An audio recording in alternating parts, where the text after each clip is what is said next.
নমস্কাৰ the news প্লাছৰ এই বিশেষ অনুষ্ঠান মুক্ত মঞ্চলৈ সকলোকে স্বাগতম জনাইছো ষ্টুডিঅ'ত মই অংকুৰ বৰঠাকুৰ দালালৰ বিৰুদ্ধে ৰাজ্য চৰকাৰে লোৱা পদক্ষেপক লৈ এতিয়া সৰ্বত্ৰ ব্যাপক চৰ্চা চলিছে ইতিমধ্যে শ দালাল আৰক্ষী প্ৰশাসনৰ জালত পৰিছে আৰু সেই সময়তে দেখা গৈছে বিৰোধীৰ ফালৰ পৰা বিভিন্ন অভিযোগ অনা হৈছে শাসক পক্ষৰ প্ৰতি শাসক পক্ষক বহু আক্ৰমণ কৰা হৈছে বিৰোধীৰ ফালৰ পৰা ইয়াৰ মাজতে চৰ্চা চলিছে যে কেৱল এই একাংশ দালালক আটক কৰিলে দালালৰ বিৰুদ্ধে কঠোৰ পদক্ষেপ ললে সকলো কাৰ্যালয়ৰ পৰা ৰাজ্যৰ সকলো চৰকাৰী কাৰ্যালয়ৰ পৰা দুৰ্নীতি নাইকিয়া হ'ব নেকি দৰাচলতে দুৰ্নীতি মুক্ত কৰিবলৈ হলে চৰকাৰী কাৰ্যালয়সমূহত আৰু কি ব্যৱস্থা ল'ব লাগিব কেৱল দালাল ৰাজৰ অৱসান ঘটালেই সকলো সমাধান হ'বনে এই প্ৰসংগত আজি আলোচনা কৰিম মই আমন্ত্ৰণ কৰি আনিছো ষ্টুডিঅ'লৈ কেইবাগৰাকী অতিথিক আমাৰ সৈতে এই মুহূৰ্তত ষ্টুডিঅ'ত উপস্থিত আছে অসম জাতীয় পৰিষদৰ মুখপাত্ৰ অমিতাভ বৰঠাকুৰ ডাঙৰীয়া আপোনাক স্বাগতম জনাইছো সদৌ অসম একত্ৰিত যুৱ পৰিষদৰ সভাপতি বিদ্যুৎ কলিতা ডাঙৰীয়া আছে আপোনাক স্বাগতম জনাইছো কেই মুহূৰ্তমানৰ পাছতে ষ্টুডিঅ'ত উপস্থিত হ'ব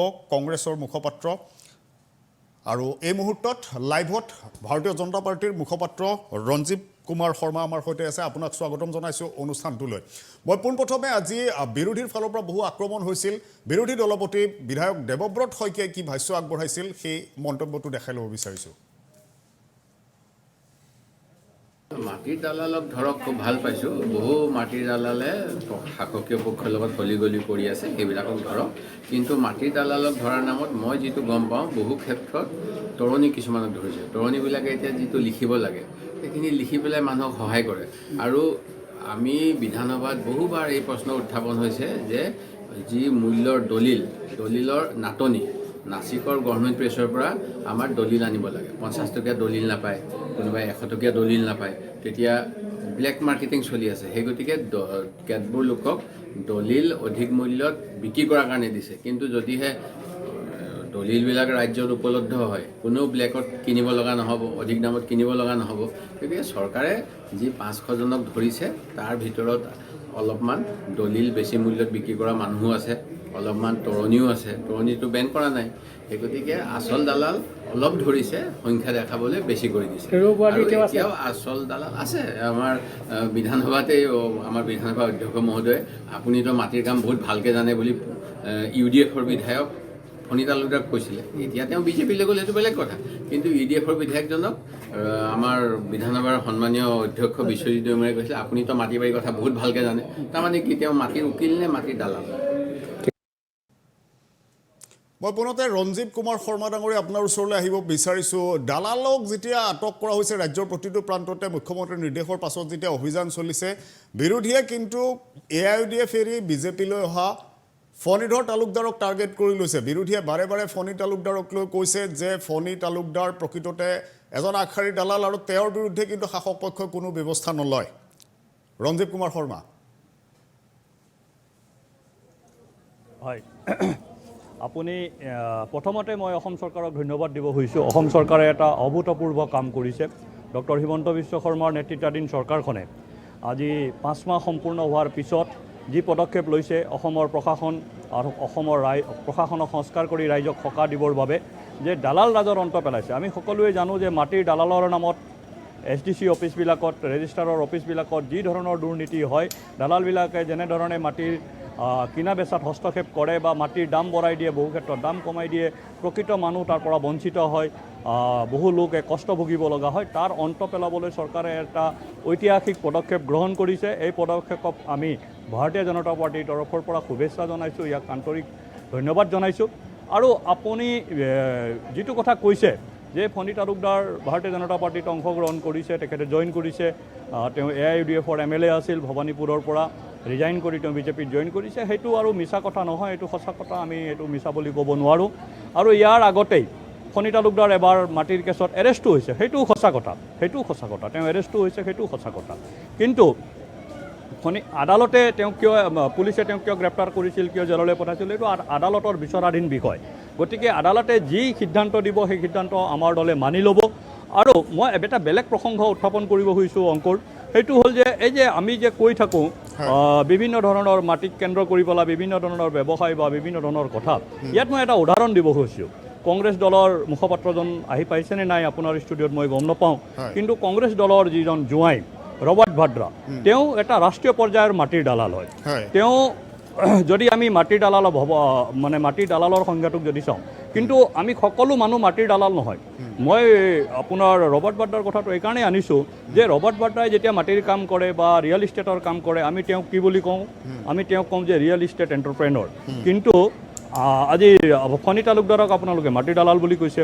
ফণী তালুকদাৰো এজন বিল্ডাৰ হয়, তেওঁ দীৰ্ঘদিন ধৰি কনষ্ট্ৰাকশ্যনৰ কামৰ লগত জড়িত হৈ আছে। আৰু মই যিমান দূৰ জানো 2010 চনৰ পিছত তেওঁ ব্যৱসায়ো কৰা নাই। 2010 চনৰ পিছত তেওঁ বিভিন্ন সামাজিক কাম কাজৰ লগত জড়িত। গতিকে চৰকাৰে যিটো এটা অতি পবিত্ৰ মনেৰে, এটা উদাৰ মনেৰে যিটো অভিযান আৰম্ভ কৰিছে প্ৰশাসনক নিকা কৰাৰ কাৰণে, মানুহক সকাহ দিবৰ কাৰণে, সেই অভিযানক এনেকুৱা কিছুমান অপ্ৰাসংগিক প্ৰশ্ন তুলি বিৰোধী পক্ষই প্ৰশ্ন তুলিব নালাগে বুলি মই ভাবোঁ। ঠিক আছে, মই আহিম ৰঞ্জিত কুমাৰ শৰ্মা ডাঙৰীয়া। কংগ্ৰেছৰ মুখপাত্ৰগৰাকী আমাৰ সৈতে আছে, বন্দীপ দত্ত। অপ্ৰাসংগিক কথাৰে আপোনালোকে দৰাচলতে ৰাইজক বিপথে পৰিচালিত কৰিব এক প্ৰকাৰ বিচাৰিছে বুলি ৰঞ্জিত কুমাৰ শৰ্মা ডাঙৰীয়াই ক'ব বিচাৰিছে। ফণীধৰ তালুকদাৰৰ প্ৰসংগটো যিহেতু বিৰোধীৰ ফালৰ পৰা উত্থাপন হৈছে, কিন্তু মন কৰিবলগীয়া কথা এইটোৱে যে মহাজোঁটৰে তেওঁ প্ৰাৰ্থী আছিল, মহাজোঁটৰ সমৰ্থনতে তেওঁ কিন্তু নিৰ্বাচনত জয়ী হৈ আহিছিল। এতিয়া বিজেপিলৈ অহাৰ পাছত ফণী তালুকদাৰক টাৰ্গেট কৰি লোৱা হৈছে। প্ৰথম কথাটো হ'ল কি যে ৰঞ্জিত কুমাৰ শৰ্মা ডাঙৰীয়াই যিখিনি কথা ক'লে, প্ৰথমে তেওঁ এগৰাকী ৰাজনৈতিক কৰ্মী, ছিনিয়ৰ ৰাজনৈতিক কৰ্মী, গতিকে তেওঁৰ মুখত এইবিলাক কথা শোভা নাপায়। তেওঁ কথাখিনি ভালদৰে কোৱাৰ আগতে ভালদৰে চিন্তা চৰ্চা কৰি ল'লে ভাল আগন্তুক দিনত। আৰু দ্বিতীয় কথা হৈছে কি যে ফণী তালুকদাৰৰ যিটো কথা, ফণী তালুকদাৰ মহাজোঁটৰ প্ৰাৰ্থী আছিল, এতিয়া বিজেপিলৈ গ'ল, সেইটো ডাঙৰ কথা নহয়। কথাটো হ'ল কি যে যিটো বিষয়ত আজি তৰ্কটো হৈছে, সেই তৰ্কত ফণী তালুকদাৰৰ নামটো সাঙুৰ কিয় খাইছে? ফণী তালুকদাৰ মানুহজন ব্যক্তিজনৰ লগত আমাৰ ব্যক্তি বিশেষ কোনো কথা নাই, কিন্তু তেখেতৰ যিহেতু নামটো উত্থাপন হৈছে, নামটোতো এনেই ওপৰত উৰা বাতৰি অহা নাই। ডেফিনেটলি এই নামটো ৰাইজৰ মাজৰ পৰাই আহিছে, গতিকে বিৰোধী পক্ষই কথাটো ধৰিব। আৰু আমি কংগ্ৰেছ দল যিহেতু আমি এটা সক্ৰিয় ৰাজনৈতিক দল, আমি সচেতন ৰাজনৈতিক দল, গতিকে আমি ধৰিবই লাগিব। আমি ভুলক যদি ভুল বুলি নকওঁ তেনেহ'লে কিয় ক'ম? আৰু যদি ফণী তালুকদাৰক ধৰাৰ কাৰণে ৰঞ্জিত কুমাৰ শৰ্মাৰ গাত লাগিছে, আমাৰ ক'বলগীয়া একো নাই, আমি ধৰিমেই। তেখেতে ইয়াত বেয়া পাই লাভ নাই। আৰু তেওঁ ৰবাৰ্ট ভাদ্ৰা কোনো পধ্যেই কংগ্ৰেছ দলৰ লগত জড়িত নহয়। তেওঁ কাৰোবাৰ জোঁৱাই, কাৰোবাৰ কিবা, এইবিলাক কথা আপোনালোকে টুলুঙা কথা কিছুমান আপোনালোকে নক'ব, টেলিভিশ্যনৰ পৰা টুলুঙা কথা কিছুমান নক'ব। গতিকে লাইনত কথাটো কওক, ফণী তালুকদাৰ যিহেতু আপোনালোকে গামোচা পিন্ধাই আনিছে, নিজৰ দলত আনিছে গামোচা পিন্ধাই পেলাই, গতিকে তেওঁৰ বিষয়ে আপোনালোকে কওক, তেওঁৰ বিষয়ে স্পষ্টীকৰণ দিয়ক। আৰু এটা কথা আপোনালোকক স্পষ্ট কৰি দিছোঁ, কংগ্ৰেছ দলে এই দালালীকৰণ যিটো ঘটনাৰ বিৰুদ্ধে আমাৰ মাননীয় মুখ্যমন্ত্ৰীয়ে মহোদয়ে যিটো ব্যৱস্থা লৈছে তাক আমি আদৰণি জনাইছোঁ। কিন্তু কথাটো হ'ল কি, আপোনালোকে কেৱল পুথি খলিহনাত কিয় মাথাটো মাৰি আছে? আপোনালোকে আচল ভূমিভীয়াসকলৰ কথা কিয় নকয়? আচল ভূমিভীয়াসকলে আপোনালোকেতো গাত লাগিব পাৰে। আপোনালোকে যিবিলাক ভূমিভীয়া তেওঁলোকক আপোনালোকে ৰক্ষণাবেক্ষণ দিয়াৰ চেষ্টা কৰিছে। আচলতে কাম আপোনালোকৰ একো নাই। আপোনালোকে গোটেই দেশখন বিক্ৰী শেষ কৰিলে, গোটেই সা সম্পত্তি বিক্ৰী শেষ কৰিলে। মুখ্যমন্ত্ৰী মহোদয়ে 600 কোটি টকা ধাৰ ল'বলৈ ওলাইছে অপেন মাৰ্কেটৰ পৰা, তলি উদং। গতিকে এতিয়া আপোনালোকে কিছুমান কৰিব নকৰিবলগীয়া কাম কৰি আছে। ক'ৰবাত ঘৰৰ খৰচ জ্বলাই পেলাই পূজা পাতিছে, ৰাজস্থানৰ পৰা পূজাৰী মাতি পেলাই পূজা কৰিছে, ক'ৰবাত কেইজনমান মানুহক আনি পেলাই আপোনালোকে টিভিত শ্ব' কৰিছে, শ্ব'বাজি কিছুমান কৰিছে। শ্ব'বাজি কাম কৰি থাকি লাভ নাই ডাঙৰীয়া। আপোনালোকে যদি সঁচাকৈ দালাল ৰাজ বন্ধ কৰিব খুজিছে তেনেহ'লে ব্যৱস্থাটোৰ পৰিৱৰ্তন কৰক, দালাল ৰাজক বন্ধ কৰক। এনে ওপৰত কিছুমান কথা কৈ নাথাকিব। ঠিক আছে বন্দীপ দত্ত, আহিম আপোনাৰ ওচৰলৈ। মই অমিতাভ বৰঠাকুৰ আপোনাৰ ওচৰলৈ আহিছোঁ। ফণী তালুকদাৰৰ কথাটো বাৰুকৈ এতিয়া চৰ্চালৈ আহিছে। যেতিয়াই দালালক আটক কৰিবলৈ আৰম্ভ কৰা হ'ল, তেতিয়াই ফণী তালুকদাৰৰ নামটো বিৰোধীৰ ফালৰ পৰা বৰকৈ চৰ্চালৈ আহিছে। কিন্তু ফণী তালুকদাৰৰ বিৰুদ্ধে অভিযোগ অনা হৈছে যে কোনো প্ৰমাণ সহকাৰে কিয় ক'ব পৰা নাই? প্ৰমাণ দিবৰ কাৰণে ৰাজনৈতিক দলবিলাকৰ কোনোটো এক্টিয়াৰ নাই। হয়, আমি দেখা পাইছোঁ তেওঁ জেলত গৈছে। আমি তেওঁ চবেই জানে তেওঁ এজন গুৱাহাটী বা অসমৰ এজন বিখ্যাত মাটিৰ দালাল। তেওঁ এজন অপৰাধী। জেলত যোৱা মানে কি? এজন অপৰাধী। এতিয়া কথা হ'ল অংকুৰ এটা কথা চাব দেই, আমি ৰাজনীতি যিসকলে কৰি আছোঁ, এই ৰাজনীতি কৰা গোটেই দলবিলাকৰ নিজৰ নিজৰ দায়িত্ব আছে। আৰু চবতছে বেছি কিছুমান দায়িত্ব থাকে, সেইটো হৈছে মানে যিসকলে ধৰক এতিয়া চৰকাৰ গঠন কৰিছে সেইসকলৰ দলৰ বেছি দায়িত্ব থাকে, যে ধৰক কেনেকুৱা ধৰণৰ মানুহ আমি দললৈ আনিছোঁ। এতিয়া ধৰক আপোনাৰ আজি বিজেপি চৰকাৰখনে দালালৰ এগেইনষ্টত কঠোৰ স্থিতি গ্ৰহণ কৰিছে, আমি আদৰণি জনাইছোঁ। দেৰিকৈ হ'লেও যোৱা 5টা বছৰে তেওঁলোকে চৰকাৰ গঠন কৰি থাকিলে, তেওঁলোকে সাৰ নাপালে। এতিয়া হঠাতে তেওঁলোকে সাৰ পাই পেলাই কিছুমান দালালক তেওঁলোকে ধৰি আনি জেলত ভৰাইছে। কিন্তু এই কথাটো- তেওঁলোকৰ অংকুৰ, এই কথাটো দায়িত্ব কোনে কৈ আছে। আছে? ৰ'ব, আপোনাৰ অংকুৰ, এই কথাটো কোনে কৈ আছে? নিশ্চয় আপুনি সেইখিনি কথা শুনি লওক, মোৰ কথাখিনি ধৈৰ্য সহকাৰে নাই, নাই, নাই, আপুনি কোনে কৈ আছে? মই জানিব খুজিছোঁ, মই বাহিৰত আছোঁ কাৰণে আপোনাক এতিয়া চাওক, ধৰিব পৰা নাই। বিজেপিয়ে অসম জাতীয় পৰিষদৰ প্ৰতিনিধি মুখপাত্ৰ এই মুহূৰ্তত অমিতাভ বৰঠাকুৰে তেখেতৰ ভাষ্য ৰাখিছে। ৰঞ্জীৱ শৰ্মা ডাঙৰীয়া আপোনাৰ ওচৰলৈ আহিম পুনৰ, তেখেতৰ ভাষ্যখিনি আমি শুনি লওঁ প্ৰথম। হয়, এতিয়া কথাটো হ'ল হয়, হয়, বিজেপিয়ে এই কামখিনি কৰিছে, আমি আদৰণি জনাইছোঁ, ভাল কাম।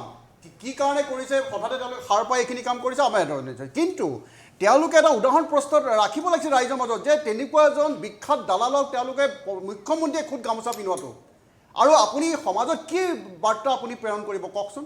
আপুনি এফালে দালালক আপুনি আদৰি আনিছে, আনফালে দালালক জেলত ভৰাইছে। দুটাটো সম্পূৰ্ণ এটা কনফ্লিক্ট কৰিছে তেওঁলোকৰ চিন্তাধাৰাৰ মাজত, কামৰ মাজত। এতিয়া কথাটো হ'ল, দালাল সৃষ্টি কোনে কৰে অংকুৰ? দালাল সৃষ্টি হৈছে কেনেকৈ, এই কথাটো চিন্তা কৰি চাব লাগিব। নিশ্চয় সমাজত দালাল কেনেকৈ সৃষ্টি হৈছে? যিসকল চৰকাৰী বিষয়া আছে সেইসকলৰ কাৰণেই আজি দালাল সৃষ্টি হৈছে। কাৰণ সৰ্বসাধাৰণ মানুহ যাব নোৱাৰা অৱস্থা তেওঁলোকে তৈয়াৰ কৰিছে। সিদিনা এজন ACS অফিচাৰ জেলত তেওঁলোকে এৰেষ্ট কৰিলে, তেওঁৰ সম্পত্তিৰ তালিকা দেখি আমাৰ চকু কপালত উঠিছে। 100 কোটি টকা, 100 কোটি টকা যদি এজন চৰকাৰী বিষয়াই তেওঁ জীৱনত কমাব পাৰে, তাৰমানে চিন্তা কৰি চাওক দালাল কিমান পৰ্যায়ত হৈছে। মই নাম উল্লেখ নকৰোঁ, মই এজন মানুহৰ ঘৰত গৈছিলোঁ, তেওঁ মণ্ডল পৰ্যায়ৰ মানুহ। তেওঁৰ ঘৰত গৈ মই আচৰিত হৈ গৈছিলোঁ। তেওঁৰ মানে কি ক'ম, বৃহৎ অট্টালিকাৰ মালিক এজন যদি সাধাৰণ মণ্ডলে যদি এনেকুৱা ধৰণৰ সম্পত্তি অধিকাৰী হ'ব পাৰে, তেতিয়াহ'লে আপুনি চিন্তা কৰি যে সমাজত কি পৰ্যায়ত দুৰ্নীতি গৈছে। আৰু এটা কথা মই অংকুৰ এইখিনিতে কণ্টেক্ট কৰিব বিচাৰিছোঁ, এতিয়া যিসকল দালাল আমাৰ এৰেষ্ট কৰিছে, ইয়াতে চাব বেছিমান খিলঞ্জীয়া মানুহৰ, আমাৰ অসমীয়া মানুহ খিলঞ্জীয়া মানুহ। আজিকালি আমাৰ এতিয়া বেপাৰ বাণিজ্য একো নাই, কোনো এজন যুৱকে মই ভাবোঁ অন্তৰেৰে এজন দালাল হ'ব নাযায়।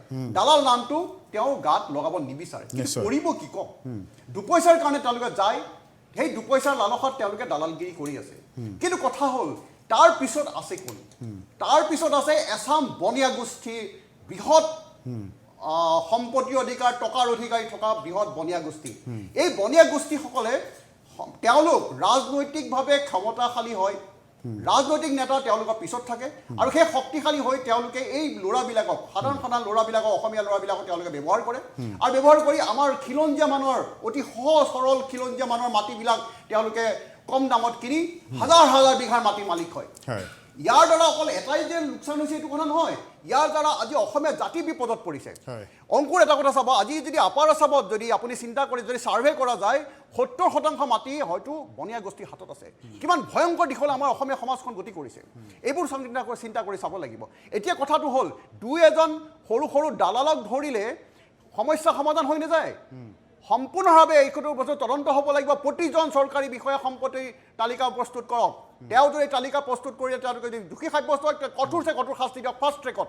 এনেকুৱা নহয়, লাগিলে সংবিধান সংশোধন কৰক আৰু ফাৰ্ষ্ট ট্ৰেকত তেওঁলোকক পানিছমেণ্ট দিয়াৰ ব্যৱস্থা কৰক, তেতিয়াহে যদি চিষ্টেমটো সলনি হ'ব। ঠিক আছে, যিহেতু সদৌ অসম একত্ৰিত যুৱ পৰিষদৰ ফালৰ পৰা সভাপতি বিদ্যুৎ কলিতা ডাঙৰীয়া আমাৰ সৈতে আছে। বিদ্যুৎ কলিতা, মই আপোনাৰ পৰা জানিব বিচাৰিছোঁ, এতিয়ালৈকে যিমান সংখ্যক দালালক আটাক কৰা হ'ল, বাৰে বাৰে কৈ থকা হৈছে, বিভিন্ন সংগঠনৰ ফালৰ পৰাও কোৱা হৈছে যে পুথি খলিহনাবোৰহে এতিয়ালৈকে জালত পৰিছে, ৰৌ বৰালি এতিয়ালৈকে জালত পৰা নাই। বিষয়ে ক'ব লাগিব। মই আহিম আপোনাৰ ওচৰলৈ ৰঞ্জীৱ শৰ্মা ডাঙৰীয়া, মই আহি আছোঁ আপোনাৰ ওচৰলৈ। মই জাতীয় পৰিষদৰ মুখপাত্ৰৰ বিষয়ে ক'ব লাগিব, তেখেতে কেইবাটাও নিশ্চয় মই আহিম, ৰঞ্জীৱ কুমাৰ শৰ্মা ডাঙৰীয়া আহিম আপোনাৰ ওচৰলৈ। কথা কৈ থাকে তেতিয়াহ'লে আমি একো ক'বলগীয়া নাই। প্ৰথম কথা, আমি যিহেতুকে কোনো ধৰণৰ ৰাজনৈতিক প্ৰেক্ষাপটৰ পৰা অহা নাই, কোনো ধৰণৰ ৰাজনৈতিক প্লেটফৰ্মৰ পৰা অহা নাই। আমি কেইটামান কথা আজি যিটো পৰিৱেশ 2 দিনৰ পৰা দেখি আছোঁ, এটা কথা আমি যিটো উপলব্ধি কৰি দেখিছোঁ, ইয়াতে আজি ফণী তালুকদাৰৰ কথা ওলাইছে, ফণী তালুকদাৰৰ কথা বেছিকৈ আলোচনা হৈছে, কিন্তু আজি Phani Talukdar is not the main point. প্ৰথম কথা হৈছে, আজি এৰেষ্ট কাক কৰিছে? আজি এৰেষ্ট মাটিৰ দালালসকলক কৰা নাই, এৰেষ্ট কৰিছে মাটিৰ দালালসকলৰ তলত কাম কৰা কৰ্মচাৰীসকলক। মাটিৰ দালালসকল আজিৰ তাৰিখতো AC ৰুমত বহি তেওঁলোকে দালালি কৰি আছে। তেওঁলোকে কেৱল আপুনি ক'ব খোজে নেকি যে দালালৰ এজেণ্টকহে ধৰা হৈছে? কেৱল দালালৰ অফিচৰ তলত কাম কৰা এজেণ্টবিলাকক, তৰণীসকলক বা দালালৰ যিবিলাক কৰ্মচাৰী আছে তেখেতসকলে এৰেষ্ট কৰিছে। অমিতাভ বৰঠাকুৰ ডাঙৰীয়া এটা খুব ভাল কথা কৈছে যে আমাৰ অকল খিলঞ্জীয়া অসমীয়া ল'ৰাবিলাকক এৰেষ্ট কৰিছে, কিন্তু বাহিৰা বনিয়া গোষ্ঠীবিলাকে যেনেকৈ এতিয়া দালাল ৰাজ চলাইছে।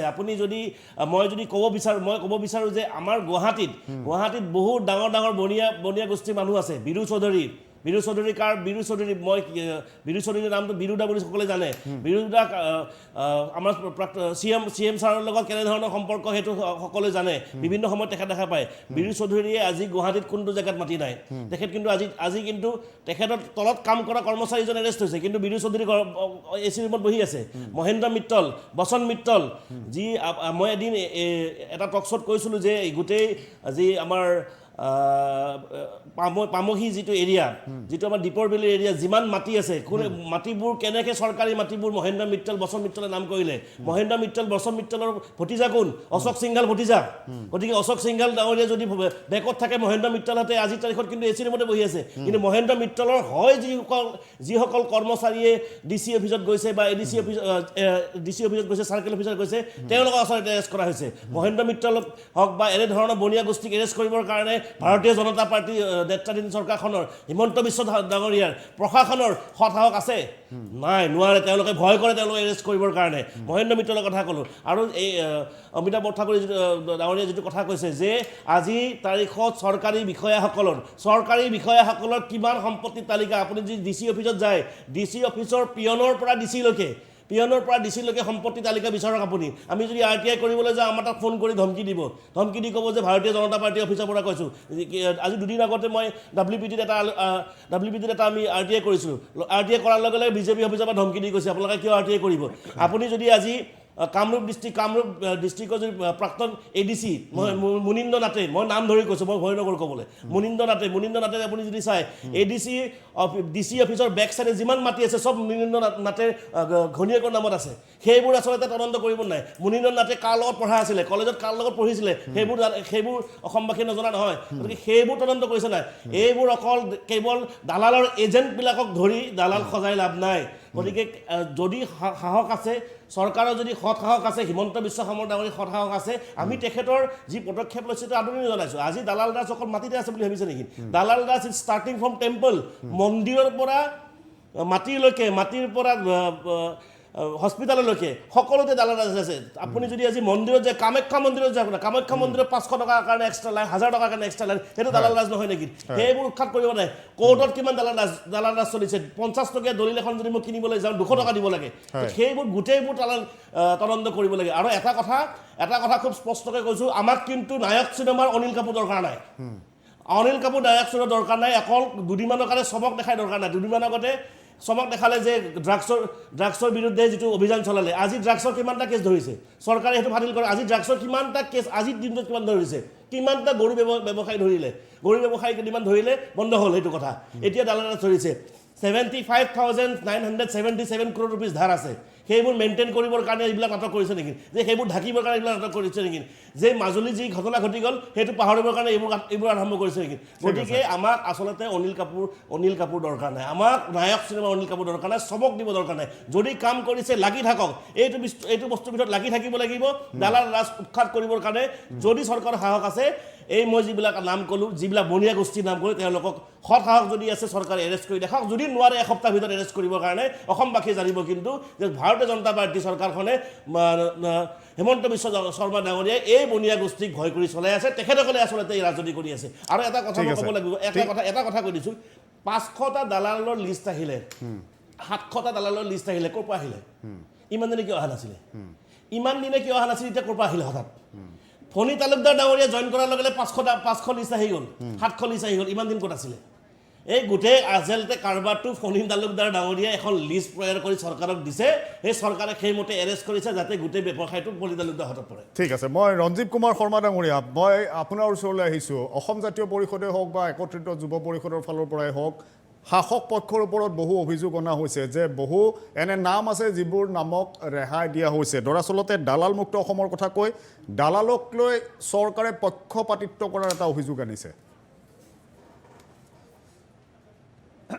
চাওক প্ৰথম কথা হৈছে এওঁলোকে সাহসৰ কথা কৈছে এতিয়া অসম জাতীয় পৰিষদৰতো চৰকাৰ অসমত নাই মই জনাত এতিয়া ভাৰতীয় জনতা পাৰ্টিৰ চৰকাৰ আছে আৰু ছবিবুৰ ৰহমানৰ পৰা আৰম্ভ কৰি যিমান লোকক গ্ৰেপ্তাৰ কৰা হৈছে হিমন্ত বিশ্ব শৰ্মা অসমৰ মুখ্যমন্ত্ৰী হোৱাৰ পিছত যিমান দালাল আৰু দুৰ্নীতিগ্ৰস্ত লোকক গ্ৰেপ্তাৰ কৰা হৈছে সেইটো ভাৰতীয় জনতা পাৰ্টিৰ চৰকাৰে গ্ৰেপ্তাৰ কৰিছে ইয়াৰ পূৰ্বেও যেতিয়া সৰ্বানন্দ সোণোৱাল আছিল সৰ্বানন্দ সোণোৱাল মুখ্যমন্ত্ৰী হৈ থকাৰ সময়তো APSC নিকাকৰণ কৰা, ৰাকেশ পালৰ দৰে ব্যক্তিক গ্ৰেপ্তাৰ কৰা, তাৰ ৰাকেশ পাল ৰাজনৈতিকভাৱে কিমান শক্তিশালী আছিল কংগ্ৰেছত, তেনে এজন ব্যক্তিক জেলত ভৰোৱা, এই গোটেই কাম পূৰ্বৰ চৰকাৰৰ পৰা ধাৰাবাহিকভাৱে কৰি থকা হৈছে। ইয়াৰ আগতেতো কৰা হোৱা নাছিলে, কংগ্ৰেছৰ 15 বছৰীয়া শাসন, তাৰ আগৰ শাসন ক'তোতো কৰা হোৱা নাছিলে। এতিয়া ধাৰাবাহিকভাৱে এই কাম চলি আছে আৰু এই কাম চলি থাকিব।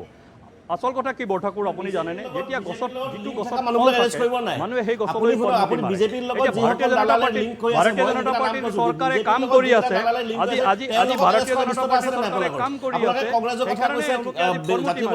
আছে, আমি জাষ্ট অৰাজনৈতিক সংগঠন হিচাপে কথা এটা সুধিছো যে ভাৰতীয় জনতা পাৰ্টিৰ লগত যিসকল দালালৰ মিত্ৰতা ভিতৰতে আছে তেওঁলোকক এৰেষ্ট কৰিব দৃশ্যত আছে নে নাই? অবান্তৰ প্ৰশ্ন তুলি এওঁলোকে ৰাইজক বিভ্ৰান্ত কৰিছে। মইতো দেখিছো জাতীয় পৰিষদৰ নেতাজনে এটা প্ৰশ্নৰ উত্তৰ দিয়ক, ভঙাগড়ত বেলেগৰ মাটি দখল কৰা, গুৱাহাটীত শাক পাচলিৰ সিন্ডিকেট চলোৱা মানুহজনক তেওঁলোকে দলৰ টিকট দিলে সেয়া পবিত্ৰতা হয়। যোৱা বিধানসভা নিৰ্বাচনত তেওঁলোকে এনে এজন ব্যক্তিক টিকট দিছে। আপুনি মুকলিকৈ নামটো কৈ দিয়ক, যিহেতু ফণী তালুকদাৰৰ নাম বিৰোধী ফালৰ পৰা মুকলিকৈ কোৱা হৈছে, আপুনি সেই নেতাজনৰ নাম মুকলিকৈ কৈ দিয়ক। সেই মানুহজনক টিকট দিছে, সেই কামটো নাই সেই কামটো আপোনালোকৰ বাবে পবিত্ৰতাৰ কাম, আৰু বেলেগে যেতিয়া সংস্কাৰ কৰি আছে, এৰেষ্ট কৰি আছে, অপৰাধীক জেললৈ পঠিয়াই আছে, সেইটো হ'লে বেয়া কাম। গতিকে ৰাইজে জানে দ্বিতীয়বাৰৰ বাবে ভাৰতীয় জনতা পাৰ্টীৰ চৰকাৰ বিপুল ভোটেৰে অসমত আহিছে, গঠন হৈছে। এইকাৰণে হৈছে সৰ্বানন্দ সোণোৱালৰ নেতৃত্বৰ চৰকাৰে ভাল কাম কৰিছিল, প্ৰশাসনিক সংস্কাৰ কৰিছিল, দুৰ্নীতিগ্ৰস্ত মানুহক গ্ৰেপ্তাৰ কৰিছিল, চোকা মেধাৱী ছাত্ৰ ছাত্ৰীক APSৰ পৰীক্ষা বহিবৰ কাৰণে আগ্ৰহী কৰি তুলিছিল। সেই ধাৰাবাহিকতাক অক্ষুণ্ণ ৰাখি বৰ্তমান ডক্টৰ হিমন্ত বিশ্ব শৰ্মাৰ চৰকাৰে অসমৰ প্ৰশাসনক সম্পূৰ্ণৰূপে সংস্কাৰ কৰি সৰলীকৰণ কৰি এক নতুন প্ৰশাসন গঢ়াৰ কাৰণে প্ৰয়াস কৰিছে। আৰু তাৰ অংশ হিচাপে আজি যোৱা দুদিন ধৰি যি শ দালালক গ্ৰেপ্তাৰ কৰা হৈছে। এতিয়া এওঁলোকে কৈ আছে হিন্দীভাষী দালালক গ্ৰেপ্তাৰ কৰা হোৱা নাই। নলবাৰীত যিমান দালাল গ্ৰেপ্তাৰ হৈছে সেই তালিকাখন এবাৰ চাই থওক, তাত কিমান জৈন আগৰৱালৰ নাম আছে। আজি পুলিচে কাম আৰম্ভ কৰিছে, মাত্ৰ দুটা দিন পাৰ হৈছে, 48 ঘণ্টা সময় পাৰ হৈছে। 48 ঘণ্টাত 600তকৈও অধিক লোক গ্ৰেপ্তাৰ হৈছে। সেই গ্ৰেপ্তাৰ আৰু হ'ব, হাজাৰ হাজাৰ দালাল গ্ৰেপ্তাৰ হ'ব, প্ৰশাসনক সম্পূৰ্ণৰূপে নিকা কৰা হ'ব। এওঁলোকে যিমানেই ফৰ্মুটি নামাৰক, এওঁলোকে যিমানেই সমালোচনা নকৰক, আমাৰ দলৰ চৰকাৰ কেতিয়াও বিভ্ৰান্ত নহয়। অতি কঠোৰভাৱে, অতি সবলভাৱে ডক্টৰ হিমন্ত বিশ্ব শৰ্মাই প্ৰশাসনক শক্তিশালী কৰি তুলিব, ৰাইজৰ কামত অহাকে সৰলীকৰণ কৰি তুলিব আৰু সবলীকৰণ কৰি তুলিব। তাত আমি দৃঢ় প্ৰতিজ্ঞ দল হিচাপে আৰু চৰকাৰ হিচাপে ডক্টৰ হিমন্ত বিশ্ব শৰ্মাই অতি সফলতাৰে এই কাম আগবঢ়াই লৈ গৈছে। এতিয়া বিৰোধী দলৰ যিটো ভূমিকা, চাওক, বিৰোধী দলৰ ভূমিকা সদায় গঠনমূলক হ'ব লাগে, ইতিবাচক হ'ব লাগে। মই কোৱা নাই যে আমি গণতন্ত্ৰত বিৰোধী দল শক্তিশালী হোৱাটো বিচাৰোঁ। আমি সকলোৱে গণতান্ত্ৰিক ব্যৱস্থাত থাকোঁ, গণতান্ত্ৰিক প্ৰমূল্যবোধক আমি সকলোৱে সন্মান কৰোঁ। গতিকে আমি বিচাৰোঁ যে বিৰোধী দলে গঠনমূলক সমালোচনা কৰক, গঠনমূলক কৰে। এওঁলোকে কৈ আছে তোমালোকে দালালক কিয় গ্ৰেপ্তাৰ কৰিছা? আমি কৈ আছোঁ যদি দালালৰ লিষ্ট আপোনালোকৰ হাতত আছে, সেই লিষ্ট আপোনালোকে চৰকাৰক দিয়ক, চৰকাৰক সহযোগ কৰক। টিভি চেনেলত বহি পেলাই 1 ঘণ্টাৰ বিপ্লৱ কৰি সমাজ পৰিৱৰ্তন কৰিব নোৱাৰি। গ্ৰাউণ্ড লেভেললৈ আহক, সমাজত ৰাইজৰ মাজত যাওক, চৰকাৰক সহযোগ কৰক। আপোনালোকৰ হাতত থকা দালালৰ লিষ্ট চৰকাৰক দিয়ক, চৰকাৰে তেওঁলোকক গ্ৰেপ্তাৰ কৰিব, তেওঁলোকৰ বিৰুদ্ধে বিৰুদ্ধাচৰণ কৰি তেওঁলোকৰ বিৰুদ্ধে বিহিত ব্যৱস্থা ল'ব, লৈ আছে। আজি ছবিবুৰ ৰহমানৰ বিৰুদ্ধে কোনেও অভিযোগ দিয়া নাছিল, চৰকাৰে নিজাববীয়াকৈ তদন্ত কৰি তেওঁক গ্ৰেপ্তাৰ কৰিছে। আৰু বহু অফিচাৰ তেনেকৈ জালত পৰিব, আৰু বহু অফিচাৰ জালত পৰিব। আজি প্ৰশাসনত মানুহে ঘোষ ল'বলৈ আজি ভয় কৰা হৈছে, অফিচাৰে ঘোষ ল'বলৈ ভয় কৰা হৈছে। আগতে যেনেকুৱা আছিল, অমুক জেগাত পষ্টিং হ'লে ছাইডত ইনকাম থাকে, তাৰ কাৰণে লাখ লাখ টকা খৰচ কৰি পষ্টিং লৈছিল কংগ্ৰেছৰ দিনত। সেই কালচাৰ আজি অন্ত পৰিছে। আজি মাত্ৰ 5 বছৰ 6 মাহৰ এখন চৰকাৰ, 5 বছৰ 6 মাহত যিখিনি কাম কৰা হৈছে, 70 বছৰ ধৰি চলা অপশাসন, 70 বছৰ ধৰি চলা মিছৰুল, 70 বছৰ ধৰি চলা কৰাপশ্যনৰ অন্ত পেলাই এই 5 বছৰ 6 মাহৰ বিজেপিৰ চৰকাৰে যিখিনি কাম কৰিছে, সেই কামখিনিক অসমৰ ইতিহাস আৰু অসমৰ ৰাইজে সদায় মনত ৰাখিব। এই ষ্টুডিঅ'ত বহি গালি গালাজ কৰা মানুহখিনিৰ কথা মই নকওঁ, কিন্তু ৰাইজে অন্তৰৰ পৰা ভাল পাইছে। হাজাৰ হাজাৰ মানুহে আমাক ফোন দি আছে, ছ'চিয়েল মিডিয়াত মানুহে আমাক সমালোচনা কৰা, নিৰ্বাচনৰ সময়ত আমাৰ বিৰুদ্ধে কেম্পেইন কৰা যিসকল এক্টিভিষ্ট আছিল, তেওঁলোকেও ছ'চিয়েল মিডিয়াত চৰকাৰক প্ৰশংসা কৰি এই দালালৰ বিৰুদ্ধে চলোৱা অভিযানক প্ৰশংসা কৰি পেলাই ষ্টেটাছ লিখি আছে।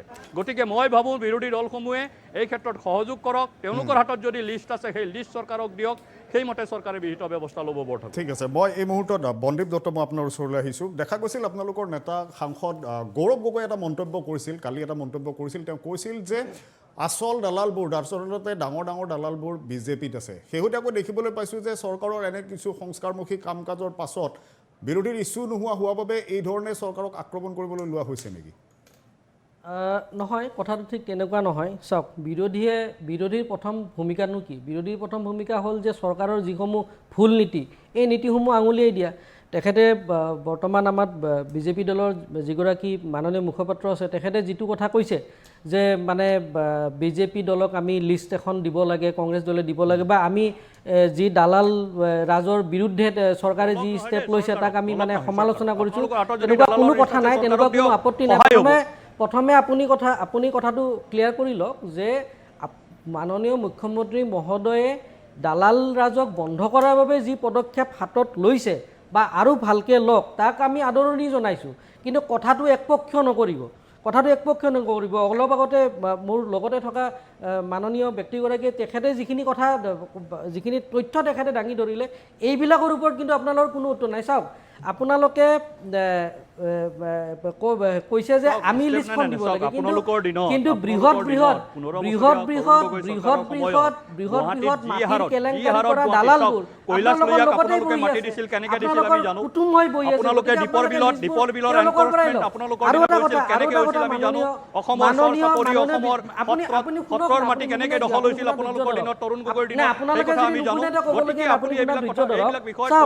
চাওক ৮০,০০০ কৰোৰ টকা প্ৰায় ৮০,০০০ কৰোৰ টকা বিজেপিৰ বৰ্তমানৰ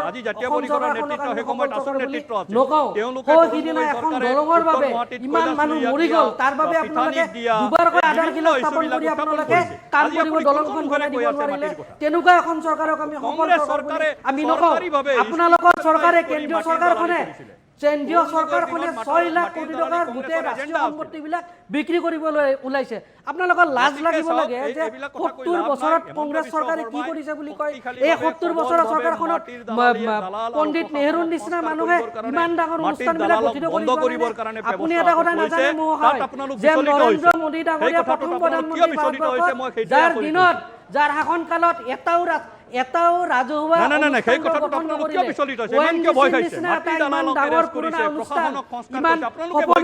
আজিৰ তাৰিখত তেওঁলোকৰ কেছ ইন হেণ্ড জিৰ' আপোনালোকে নাজানে এইবিলাক কথা আৰু এইবিলাক কথাত আপোনালোকে গুৰুত্ব প্ৰদান কৰক এনেই কিছুমান আজে বাজে কথা কৈ নাথাকিব আপোনালোকে দালালবাজি বন্ধ কৰিব খুজিছে ৱেলকাম কিন্তু তলৰ পৰা গোটেই আচল যিখিনি দালাল বৃহৎ যিখিনি দালাল গোষ্ঠী তেওঁলোকৰ লগত কথা আপোনালোকে কিয় আপোনালোকে কথা নাপাতে তেওঁলোকক আপোনালোকে কিয় ৰেষ্ট কৰে আৰু এটা কথা মানুহে ৰিয়েল এষ্টেট এটা কথা এটা নাই আপুনি কথাটো শুনক আপুনি কৈ থাকোতে আমি কৈ থকা নাই শুনক ৰঞ্জিত শৰ্মা ডাঙৰীয়া আহিম আপোনাৰ ওচৰলৈ আমি বেলেগ কথা বন্দীপ দত্তৰ উত্তৰটো লৈ লওঁ আপোনাৰ ওচৰলৈ আহিম নাই আপুনি কথাটো শুনি লওক আপুনি আৰু দুটামান কথা শুনি লওক কাইণ্ডলি শুনা ধৈৰ্য ধৰক চাওক কথাটো হৈছে কি যে এটা অফিচত বা চাৰ্কল অফিচত মানুহে এই ধৰণৰ মানুহ সৃষ্টি কিয় হয় মানুহে কিয় কি কাৰণে এজন মিডিলমেন ল'ব লগা হয় বা মিডিলমেনৰ পাল্লাত তাৰমানে গোটেই যিটো ব্যৱস্থা এই ব্যৱস্থাটো আপুনি যদি চাৰ্কল অফিচটোত যায় তাত মণ্ডল আছে কেৰাণী আছে অফিচাৰ আছে কোনে তাৰ কি দায়িত্ব তেনেকুৱা লিষ্ট আমি দেখা নাপাওঁ আপোনালোকে পাব্লিক চাৰ্টাৰ মেইনটেইন কৰে নেকি মাটি সংক্ৰান্তত কোনটো কাম কিমান দিনত কোনজন অফিচাৰে কোন সময়ত আপোনালোকে এনে কিছুমান কৰি কিছুমান জুমলাবাজি কৰি আপোনালোকে চৰকাৰখন চলাই থাকিব খোজে চাওক আপোনালোকে আচল কথাত আপোনালোকে নাহে কাৰণ আপোনালোকে ১০০ টকীয়া তেল মিঠাতেল আমাক ১০০ টকীয়া মিঠাতেল খুৱাইছে ২৬০% টেক্স আপোনালোকে পেট্ৰলৰ সামগ্ৰীৰ ওপৰত কৈছে আৰু এতিয়া কৈ আছে আপোনালোকে মই আকৌ আহিম এটা বিৰতি ল'ব লাগিব এটা বিৰতি ল'ম আমি আৰু ইতিমধ্যে দেখা গৈছে যে দালালৰ বিৰুদ্ধে যেতিয়া অভিযান আৰম্ভ হ'ল তাৰ পাছতে কিন্তু একাংশ দুৰ্নীতিগ্ৰস্ত বিষয়াও এতিয়া মনে মনে আতংকিত হ'বলৈ ধৰিছে শেহতীয়া খবৰ মতে এতিয়া মণ্ডলৰ বিৰুদ্ধে অভিযান চলিব কিন্তু কথাটো হৈছে যে কেৱল দালালৰ বিৰুদ্ধে অভিযান চলালে চৰকাৰী কাৰ্যালয়সমূহৰ পৰা দুৰ্নীতি নোহোৱা হ'বনে এই প্ৰসংগত আলোচনা কৰিম খন্তেক সময়ৰ বিৰতিৰ পিছতে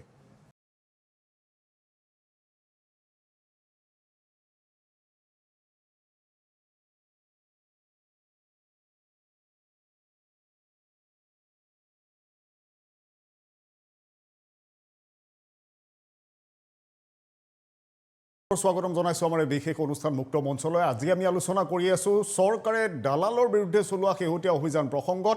এই দালাল ৰাজৰ বিৰুদ্ধে চলোৱা অভিযানক লৈ ৰাজ্যত যি ধৰণৰ এতিয়া বাক বিতণ্ডা চলিছে এই প্ৰসংগত আমি আলোচনা কৰি আছোঁ। কিন্তু প্ৰশ্ন হৈছে দালাল ৰাজ অন্ত পৰিলেই, দালালক আটক কৰিলেই বিভাগে বিভাগে চলি থকা দুৰ্নীতিসমূহ শেষ হ'বনে?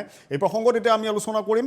অসম জাতীয় বাতৰি পৰিষদৰ মুখপাত্ৰ অমিতাভ বৰঠাকুৰ ডাঙৰীয়া আছে, যিহেতু মই আপোনাৰ পৰা জানিব বিচাৰিছোঁ যি ধৰণে অভিযান চলিছে সেয়া নিঃসন্দেহে আদৰণীয়। সকলো ফালৰ পৰা যিমান দুৰ্নীতি আছে সকলো নাইকিয়া হওক, কিন্তু কথাটো হৈছে কেৱল মাটিৰ দালাল আটক কৰিলে হ'ব নে বিভাগে বিভাগে চাবলৈ গ'লে কিন্তু চবতে দালালী ৰাজ, এই দালাল ৰাজবোৰ চলি আছে, বহুত দুৰ্নীতিগ্ৰস্ত বিষয় আছে। কিদৰে দুৰ্নীতিমুক্ত হ'ব চৰকাৰী কাৰ্যালয়? কেৱল দালাল ধৰিলে সকলো শেষ নে? অংকুৰ, এটা কথা মই এইখিনিতে ক'ব লাগিব। মই আমাৰ বিজেপিৰ মুখপাত্ৰ শৰ্মা ডাঙৰীয়ে এটা কথা ক'লে যে আমি সমালোচনা কৰিছোঁ। আমি সমালোচনা কৰা নাই, আমি তেওঁলোকৰ কামখিনি আদৰণি জনাইছোঁ। যদি তেওঁ এটা ভাল কাম কৰিছে মুখ্যমন্ত্ৰী ডাঙৰীয়া, তাক আমি আদৰণি জনাইছোঁ, কিন্তু বেয়াটোক আমি সমালোচনা নিশ্চয়ভাৱে কৰিব লাগিব। আপুনি সুধিছে দালাল ৰাজ সকলোতে আছে নাই? নিশ্চয়কৈ আছে। সিদিনা বিজেপি চৰকাৰৰ দিনত, এতিয়া বেলেগৰ চৰকাৰৰ কথা মই ক'বলৈ যোৱাই নাই, কাৰণ বিজেপি চৰকাৰে ভাল কাম বুলি কাম বা তেওঁলোকে কাম কৰিম বুলি কৈ প্ৰতিশ্ৰুতি দি ৰাইজৰ ৰাজভাৰ লৈছে। আমাৰ কিডনী বেপাৰৰ কাৰণে দালাল তৈয়াৰ হ'ল। আজি অসমীয়া মানুহে কিডনী বেপাৰ কৰি জীয়াই থাকিব লগা হৈছে। অৰ্থনীতি কেনেকুৱা অৱস্থালৈ গতি কৰিছে অংকুৰ, এটা বস্তু চাব আপুনি। নিজৰ দেহৰ অংগটো বিক্ৰী কৰি যদি জীয়াই থাকিব লগা হয়, তাতকৈ ডাঙৰ দুৰ্ভাগ্য কি থাকিব লাগে, তাতকৈ ডাঙৰ বিপদ দেশত কি আহিব লাগে। আজি বিজেপি চৰকাৰখনে আমি এনেকৈ ভাবিব পাৰোঁ নেকি যে এতিয়া তেওঁলোক সাৰ পাই গ'ল? যোৱা 5টা বছৰ তেওঁলোকে চৰকাৰ আছিলে, তেওঁলোকে গম পোৱা নাছিল নেকি যে SDC অফিচত কি কাণ্ড চলি আছিলে? আৰু এটা কথা চাব, কালি দেখা পালোঁ এজন গোলাঘাটৰ এজন ব্যক্তিয়ে, দালালে মুখ্যমন্ত্ৰীৰ নামটো উচ্চাৰণ কৰিছে। কম ডাঙৰ কথা নহয় কিন্তু। চাব, মুখ্যমন্ত্ৰীয়ে কিবা এটা প্ৰপাৰ্টি কিনোতে দালালটো ব্যৱহাৰ কৰিছে, সেই নামটো উচ্চাৰণ কৰিছে। সেইটোত আমি কি বুলি ক'ম? কওক। সেইটোতো আমি জাতীয় পৰিষদেতো উচ্চাৰণ কৰা নাই, সেই দালালজনে উচ্চাৰণ কৰে। যদি দালালজন ভুল, দালালজনক উচিত ব্যৱহাৰ কৰক, উচিত আইনী ব্যৱস্থা লওক। এইখিনি আৰু এটা কথা মই অংকুৰ ক'ব লাগিব। দালাল শব্দটো অপব্যৱহাৰ কৰা হৈছে। দালাল মানে কি? ইংৰাজীত যদি দালালটো ব্ৰকাৰ। আৰু এটা কথা চাব, আমি কাক দুখ দিব লাগে? দালালক দিব লাগে নে ভূমাফিয়াক দিব লাগে? ভূমাফিয়াসকলৰ ওপৰত ব্যৱস্থা কৰিব লাগে নে দালালসকল? দালাল যদি এটা ভাল প্ৰফেশ্যনো হয়, ব্ৰকাৰ, আজিকালি প্ৰপাৰ্টি ব্ৰকাৰ হয়, আপুনি শ্বেয়াৰ ব্ৰকাৰ হয়, সেইবিলাকক আমি অপমান কৰিব নোৱাৰোঁ। সেইটো এটা হৈছে এটা ভাল প্ৰফেশ্যন। কাইলৈ এজন মানুহ, সৰু ল'ৰা এটা যদি প্ৰপাৰ্টি ব্ৰকাৰ হ'ব পাৰে, দালাল নামটো শুনি তেওঁ বিজনেছৰ পৰা আঁতৰি যাব পাৰিব পাৰে, হয়তো যাব লগা হ'ব পাৰে। এনেকুৱা ভুল দুটা শব্দৰ মাজত কণ্ট্ৰাডিকশ্যন হ'ব নালাগে। ভূমাফিয়া যি যদি মানুহৰ মাটি অধিগ্ৰহণ কৰিছে বা অন্যায়ভাৱে কাৰোবাৰ যদি অফিচাৰক লগত লৈ কিবা মানুহৰ মাটি কব্জা কৰিছে, সেইসকল হৈছে ভূমাফিয়া। সেই ভূমাফিয়াসকলৰ শক্তিশালী ৰূপত তেওঁলোকে ব্যৱস্থা গ্ৰহণ কৰক। দালাল শব্দটোৰ ব্যাখ্যা বেয়াকৈ নকৰিব। দালাল হৈছে এটা বস্তু, ধৰক দুজন ক্ৰেতা আৰু বিক্ৰেতাৰ মাজত এজন যদি মেডিয়েটৰ থাকে, তাৰ মাজত তেওঁ যদি কমিশ্যন পায়, সেইটো আইনীভাৱে কোনো ধৰণৰ অপৰাধ নহয়। সেইটো এটা প্ৰফেশ্যন হয়। বাহিৰত প্ৰপাৰ্টি ব্ৰকাৰ্ছ বহুত সন্মানীয় ব্যৱসায়। তো কথাটো হৈছে ভূমাফিয়াৰ ওপৰত তেওঁলোকে ব্যৱস্থা গ্ৰহণ কৰক। এতিয়া আহোঁ আপোনাৰ কথাটোলৈ। দালাল ক'ত নাই? দালাল সকলো জেগাতে আছে। দালাল তৈয়াৰ কৰা গৈছে। তাত আচলতে ৰাজনৈতিক দলৰ নিজৰ স্বাৰ্থৰ কাৰণেও সেই দালালবিলাক তৈয়াৰ কৰা যায়। কিন্তু কথাটো হৈছে ছিষ্টেম। এই ছিষ্টেমটো তেওঁলোকে ঠিক কৰিব লাগে। মই মুখ্যমন্ত্ৰী মহোদয়ক ইয়াৰ পৰাই মই এটা আহ্বান জনাম। মই যোৱাকালিও এটা টক শ্ব'ত কৈছোঁ যে আপুনি ছিষ্টেমটো ঠিক কৰাৰ প্ৰতি আপুনি মনোযোগ নিৱেশ কৰক। আপুনি যি কাম কৰিছে আমি ভাল বুলি আদৰণি জনাইছোঁ, কিন্তু এইটো এটা খন্তেকীয়া ব্যৱস্থা হিচাপে ৰাখিলে এইটো নহ'ব। কাইলৈ পঢ়িলে আকৌ দালালখিনি আকৌ আৰম্ভ হৈ যাব কাম কৰিবৰ কাৰণে। কিন্তু আপুনি ছিষ্টেমটো কেনেকৈ কৰিব? বিজেপি চৰকাৰে ডিজিটেল ইণ্ডিয়াৰ কথা ক'লে, বহুত ডাঙৰ কথা ক'লে, কিন্তু ডিজিটেল ইণ্ডিয়াৰ নামত আপুনি কিবা দেখিলে নেকি? বিশেষটো আমি কোনে দেখিলোঁ? কিন্তু এতিয়া আমাৰ অসম চৰকাৰটো বাজেট আছে, বৃহৎ বাজেট আছে। চ' IT ইনফৰমেশ্যন টেকন'লজি ইউজ কৰি পেলাই এইবিলাক শেষ কৰাৰ ব্যৱস্থা কৰিব লগা হ'ল। এতিয়া কথাটো হ'ল, আমি কথাৰে নহয় কামেৰেও পৰিচয় দিব লাগিব। বিজেপি চৰকাৰক আমি এনেকৈ ভাবিব পাৰোঁ নেকি যে আপোনালোকে এতিয়া সাৰ পালে যে আগন্তুক দিনতো ইলেকশ্যন আছে, কাৰণ তেওঁলোকৰ বিফলতাখিনি ঢাকাৰ কাৰণেই এইখিনি কৰিছে নেকি? সেইটো এটা আমি চিন্তা কৰি চাব লাগিব। কাৰণ চাওক, বিজেপি চৰকাৰ অসমত আহিছে বা ভাৰতবৰ্ষত আহিছে, বিভিন্ন প্ৰতিশ্ৰুতি দিছিলে, তাৰে এটাও প্ৰতিশ্ৰুতি তেওঁলোকে পূৰণ কৰিব নোৱাৰিলে। অলপ আগতে আমাৰ কংগ্ৰেছৰ মুখপাত্ৰগৰাকীয়ে কৈছে যে মাজুলীত যিখন ঘটনা ঘটি গ'ল, তাৰ ফলত বহুত কথাটো মানে মুকলি হ'ল। তেওঁলোকে চাব, মাজুলীক খনৰ কাৰণে মানে ইনলেণ্ড ৱাটাৰ ট্ৰেন্সপৰ্টৰ কাৰণে তেওঁলোকে 600 কোটি টকা লোন লৈছিলে এই 600 কোটি টকা তেওঁলোকে খৰচ নকৰি তাৰ উপৰিও চেন্ট্ৰেল গভৰ্ণমেণ্টৰ পৰা 400 কোটি টকা এটা টকা আহিছিলে সেই টকাখিনি তেওঁলোকে সৎ কামত ব্যৱহাৰ নকৰি তাৰ পৰা ইণ্টাৰেষ্ট পে' কৰিবৰ কাৰণে টকাখিনি ব্যৱহাৰ কৰি আছে এইটো যেন বেয়া কাম নহয় এইটো যেন সমালোচনা কৰিব লগা বিষয় নহয় তাৰ ফলত সেই কেইজন মানুহৰ জীৱন হানি হ'ব লগা হ'ল আমাৰ কিন্তু এইবিলাক কথা লৈ আমিতো চৰ্চা কৰিব লাগিব তেওঁলোক এতিয়া ৰাইজৰ মাজত কেনেকৈ যাব ইলেকশ্যন আহি আছে ৰাইজৰ মাজত কেনেকৈ যাব বিভিন্ন প্ৰতিশ্ৰুতি চাকৰিৰ ওপৰত প্ৰতিশ্ৰুতি দিছিলে তেলৰ চৰকাৰ আহিলে তেলৰ দাম কমিব বুলি কৈছিলে তেলৰ দাম আজি 100 টকা হ'ল পেট্ৰল ডিজেলৰ দাম আজি তেওঁলোকে কৈছিলে যে অত্যাৱশ্যকীয় সামগ্ৰী মূল্যৰ দাম কমিব কিন্তু আজি মিঠাতেলৰ দাম 200 টকা হ'ল সেইখিনি কথা তেওঁলোকে ৰাইজৰ ওচৰত কেনেকৈ যাব ৰাইজৰ ওচৰত যাবলৈ কাৰণে তেওঁলোকৰ কিছুমান লাগিব তেওঁলোকে এতিয়া বাহ ল'বৰ কাৰণে ব্যৱস্থা কৰিছে যে দালাল কেইটামানক ভৰাই তেওঁলোকে বাহ লৈ ৰাইজত ইলেকশ্যন সমাগত দিনত ইলেকশ্যন আছে এই ইলেকশ্যনৰ আগত তেওঁলোকে ৰাইজৰ মাজত যাবৰ কাৰণে কিছুমানটো লাগিব আমাৰতো বিফলতাই বেছি তেওঁলোকৰ সফলতা কি সফলতা এইখিনিয়ে সফলতা দেখাই তেওঁলোকে ইলেকশ্যন মানে ইলেকশ্যনৰ যিখন নাও বতৰণি পাৰ কৰিবৰ কাৰণে চেষ্টা কৰিছে বুলি আমি ধাৰণা কৰোঁ ঠিক আছে বিদ্যুৎ কলিতা আছে যিহেতু বিদ্যুৎ কলিতা আপোনাৰ ওচৰলৈ আহিছোঁ যে দালালসকলক আটক কৰা হ'ল দালালৰা যেতিয়া কাৰ্যালয় বন্ধ হ'ব কিন্তু মাটি বাৰীৰ কাম কাজ কৰিবলৈ গৈ চক্ৰ বিষয়াৰ কাৰ্যালয়তে হওক বা জিলা উপায়ুক্তৰ কাৰ্যালয়তে হ'ল মানুহে সহজে কৰিব পাৰিবনে এতিয়া সেই আশা আমি কৰিব পাৰোঁনে নাই সেই আশা একেবাৰে কৰিব নোৱাৰি মই প্ৰথমতে কৈছোঁ যে এইটো এটা চমক এই চমকটো দিছে আৰু এই দালালবিলাকৰ যিটো কথা কৈছে দালাল আমাৰ অমিতাভ বৰঠাকুৰ ডাঙৰীয়া যিটো কথা কৈছে যে দালাল দ্য মিনিং অফ দালাল ইজ ব্ৰকাৰেজ আৰু দালালবিলাকে কি কাৰণ এৰেষ্ট কৰা হৈছে তেখেতসকলক কোনখন আইনৰ আণ্ডাৰত এৰেষ্ট কৰা হৈছে সেইটো ৰাজহুৱা কৰিব লাগে এক কাৰণ দালালবিলাকৰ যেতিয়া ব্ৰকাৰেজৰ কথা আহে 99 একাৰ্ছ বা হওক বা বিভিন্ন যেনেকৈ এজেঞ্চিজ আছে যোনে ব্ৰকাৰেজ কৰে অনলাইন ব্ৰকাৰিং কৰে আপোনালোকক যদি প্লট লাগে আপুনি অনলাইন ৰেজিষ্ট্ৰেশ্যন কৰক আপোনাৰ প্লটৰ লিষ্ট আহিব তেওঁলোকে এটা ব্ৰকাৰেজ চাৰ্জ ৰাখে according to 15 F section of the stock and exchange act তাতে ব্ৰকাৰেজ কৰিবৰ বাবে দালালি কৰিবৰ বাবে কোনো ধৰণৰ বাধা নাই দালালি কৰি যদি 2.5%তকৈ বেছি পইচা লয় তেতিয়াহে কিন্তু সেইখন এক্টত পৰে তেতিয়া ডেট ইজ ক্ৰাইম এতিয়া যে মানুহবিলাকক যে উঠাইছে জধে মধে এৰেষ্ট কৰিছে তেখেতসকল দালালে হয় নে তৰণীয়ে হয় নে ভূমাফিয়াই হয় কোনো ধৰণৰ ডিছক্ৰিমিনেশ্যন নাই কেৱল এৰেষ্ট কৰিছে এখন লিষ্ট দিছে সেই লিষ্ট মতে এৰেষ্ট কৰিছে কিন্তু দালাল এৰেষ্ট কৰাৰ পাছত তেখেতসকলক আকৌ বেল দিছে ছেকশ্যন কি পৰিছে কি ছেকশ্যনত তেওঁলোকক এৰেষ্ট কৰাইছে সেইটো আচলতে চৰকাৰে ৰাজহুৱা কৰিব লাগে কাৰণ 2.5% যদি কোনোবাই ছাপ'জ এটা মাটি কোনোবাই বিক্ৰী কৰিছে মাজৰ মিডিয়েটৰে যদি 2.5%তকৈ বেছি যদি লৈছে তেতিয়াহে তেখেতক এৰেষ্ট কৰিব পাৰে ডেট ইজ ক্ৰাইম তাৰ তলত ল'লে কিন্তু এইটো এনেকুৱা ধৰণে এৰেষ্ট কৰিব নোৱাৰে সেইটো according to BSE and NSE ল গতিকে সেইটো কাৰণ আৰু ইতিমধ্যে আমি কৈছোঁ যে ডাঙৰ ভূমাফিয়াসকলক এৰেষ্ট কৰা হোৱা নাই ভূমাফিয়াবিলাকৰ লগত কিয় এৰেষ্ট কৰা হোৱা নাই যি চৰকাৰী বিষয়াবিলাক যেনেকৈ আছে আজি মই পলাশবাৰী সমষ্টিৰ ল'ৰা আজি পলাশবাৰী সমষ্টিতে আটাইতকৈ বেছি এৰেষ্ট কৰা হৈছে পলাশবাৰী ৰাজচক্ৰৰ পৰা আটাইতকৈ বেছি এৰেষ্ট কৰা হৈছে কিন্তু পলাশবাৰী সেই এৰিয়াটোত যিসকল ডাঙৰ দালাল আছে পংকজ জৈন পুতুমাৰাৰী অসমত চিনি পায় ভাৰতবৰ্ষই চিনি পায় ডাঙৰ দালাল বুলি ডাঙৰ এজন মাটি ব্ৰকাৰ বুলি তেখেতক এৰেষ্ট কৰিব পাৰিছে নেকি নাই পৰা তপন মালি এৰেষ্ট কৰিব পাৰিছে নেকি ৰাজেন নাথ এৰেষ্ট কৰিব পাৰিছে নাই পৰা কাৰণ তেখেতসকলে আজি বিশ্বাস কৰিব এজন কেইদিনমান আগতে এগৰাকী চাৰ্কেল অফিচাৰ এজন আছে সুস্বপ্না কাকতি সেই সুস্বপ্না কাকতিৰ লগত সুস্বপ্না কাকতিক আচলতে তদন্ত আওতালৈ আনিব লাগে আজি এজন ভূমাফিয়াৰ যিমান সম্পত্তি আছে সুস্বপ্না কাকতি বা তেনেধৰণৰ চাৰ্কেল অফিচাৰবিলাকৰ সিমানে সম্পত্তি আছে গতিকে এৰেষ্ট যদি কৰিব লাগে বা তাৰ তদন্তৰ আওতালৈকে যদি আনিব লাগে it should be starting from the ground level টিল টপ এনেকুৱা নহয় যে অকল গ্ৰাউণ্ড লেভেলতে তদন্ত কৰিলে তাৰপিছত মাজতে শেষ কৰি দিলে তাৰপিছত ওপৰলৈকে নগ'ল that's the investigation that should be started from the ground level till the top তেতিয়াহে কিন্তু আচলতে এই গোটেই দালাল ৰাজটো অকল মাটিতে নহয় হ'ব বুলি আমি তেতিয়া আশা কৰিব পাৰোঁ ঠিক আছে মই যিহেতু শাসক পক্ষৰ প্ৰতিনিধিগৰাকী আছে ৰঞ্জিত কুমাৰ শৰ্মা ডাঙৰীয়া আপোনাৰ ওচৰলৈ আহিছোঁ দালাল ৰাজ বন্ধ কৰাৰ বাবে চৰকাৰৰ পদক্ষেপটো নিঃসন্দেহে আদৰণীয় কিন্তু এতিয়া কথাটো হৈছে আমি কাৰ্যালয়লৈ গ'লে কিন্তু বহু এনে দুৰ্নীতিপৰায়ণ বিষয়াৰ নাম শুনো বা দুৰ্নীতি কৰি থকা বিষয়া দেখি আহিছোঁ মণ্ডলে হওক বা যিকোনো দুৰ্নীতি কৰা বিষয়া হওক সকলোৰে ক্ষেত্ৰত এতিয়া এটা এনে অভিযান আমি আশা কৰিব পাৰোঁনে চৰকাৰৰ ফালৰ পৰা